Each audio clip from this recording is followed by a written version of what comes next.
Hey everybody, welcome back to another episode. So, here's kind of where we're at. Today is the 27th, I believe. Yeah, the 27th of December. So, I hope everybody had a Merry Christmas and coming up a Happy New Year. Here's what I did. I got the rest of the car all sanded and buffed and looking nice and shiny. So, that's good to go. Let me zoom out. Christmas, my wife is awesome, and she got me these cool fender bumpers here, or fender protectors. So I just got one slapped on. So, is what I have been doing. I was chasing down my lights, my brake lights, so it kept blowing fuses. So right now, let me open this up here. As you can see, it is a complete mess in here. And I got the steering column all down. And let me show you what I found. Okay, so here's what's going on. I started disconnecting things to start isolating the problem. The first thing that I did is I disconnected this line here, which goes to the rear. Hit the brake pedal, still blew a fuse.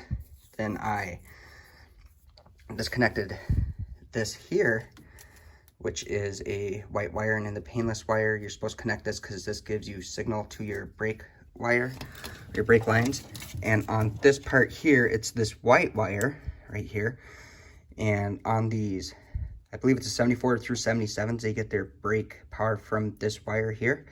So I was able to find that somewhere in the old turn signal mechanism here that it was shorting out and was making a ground. So let me show you. Got that pulled out here.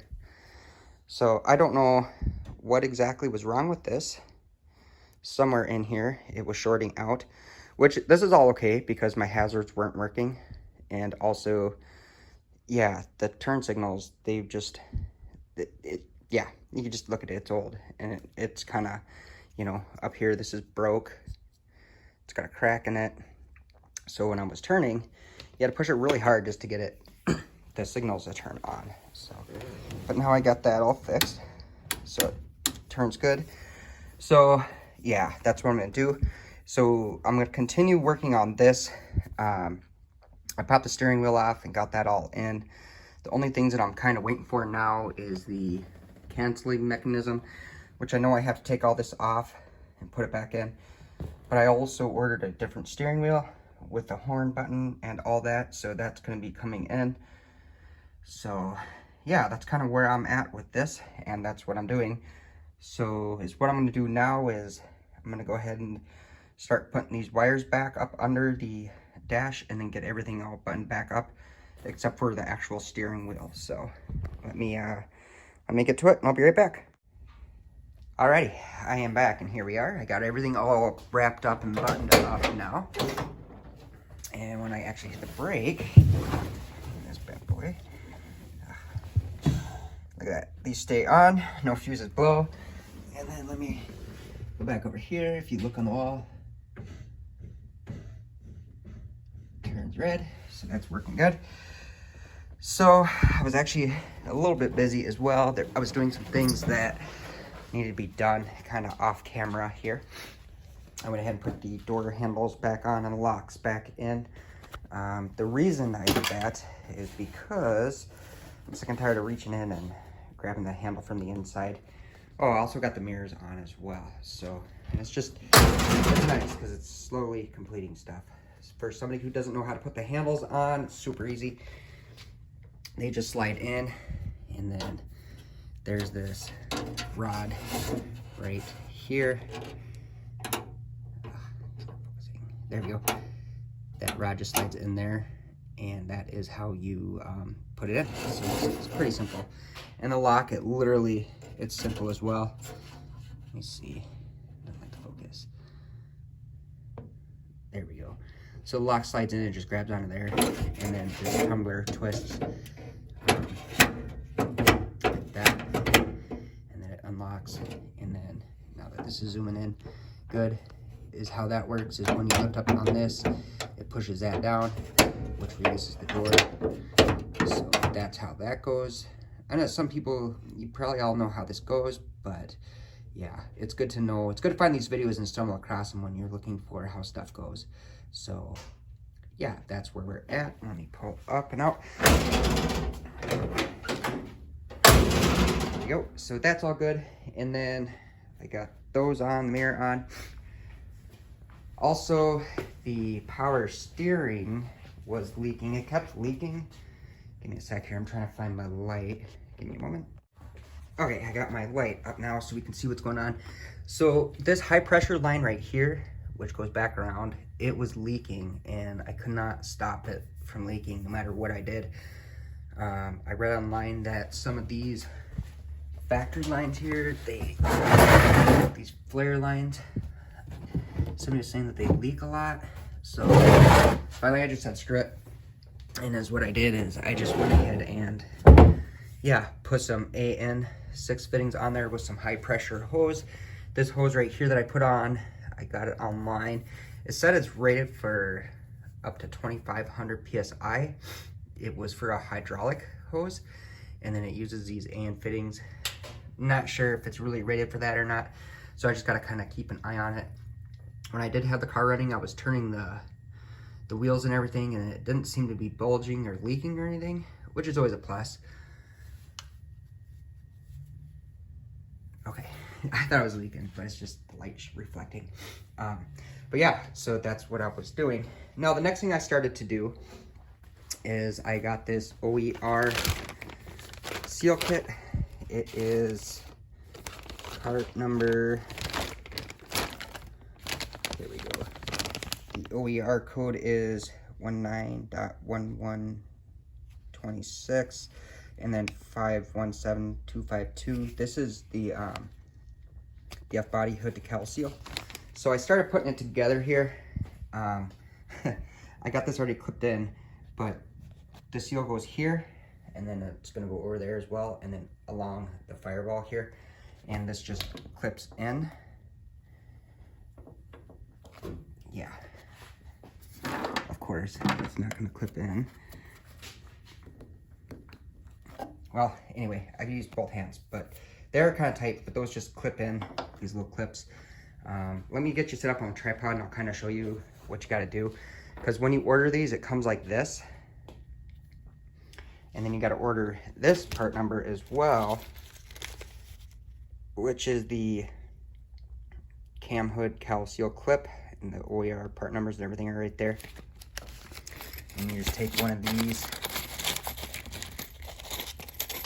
here, fold this down, and you'll see the hole there, and it just pushes through that hole, which it's really hard to do with one hand, but it just pushes through that hole. And then once you get it through, it just, these clips go down into these holes, which are up here. Oh, that's probably the wrong hole, but yeah, you get what I mean. It goes across here and goes into these holes. So, and it just seals everything under there. So give me a minute here and let me start getting the stuff in, and I'll be right back and show you what it looks like when it's done. Well, I'm back here before I got anything plugged in. I went ahead and dumped these out. Is what I noticed actually is that on these short pieces that go to the right here, these actually take these plastic clips and not these metal ones. So I had to pop the other one out and put the plastic clips in. But yeah, I just thought I'd show you that and just make mention of that. There's only 4 of them. There's only 4 holes in here. So yeah, that's where those go. Alrighty, well, that was a pain in the butt, but I got it all in. This actually goes up here and around and not down below like I was saying. I thought it went here, but it actually goes on the top of the hood. So I got that all in and good to go. Let me take off these fender covers. I'm gonna shut it down and I'm gonna see what it looks like, and I'll show you. Alrighty, so I got these all installed and they actually look pretty good. It's hard to see, but it does look like it seals pretty well. Let me go over to this side here. Oh, I hate these gaps. I have my hinge like all the way down. This gap will not go away. I was looking at the, I don't know, I probably previously said this, but on the videos when I got the car, the hood was sticking up like this, so it was bent on those, but Here we go. Look at that. Makes a good seal. It's actually sealing tight up to against there, so that's really good. And then, yeah, it's pretty good to go. The next thing that I would like to work on will be the glove box. I actually got this on. It's an OER. Actually, no, it's not. It's a reprop. But there we go. There's part number and everything. It's an inner glove box. And then it comes with this strap here. I think the bolt as well. Whatever, I have an extra bolt, but that's where it goes. So I'm going to go figure out how that goes in, and I will show you once I get it in. Alrighty. So I got the glove box in. There we go. That's what it looks like. I don't have the light hooked up. Yeah, I got to figure this out, but glove box is in and you can hold everything. So there's a strap, and the strap actually hooks up in here.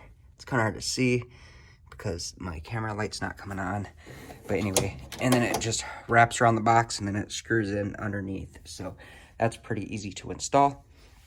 And then, yeah, I think that's probably going to be it for the day.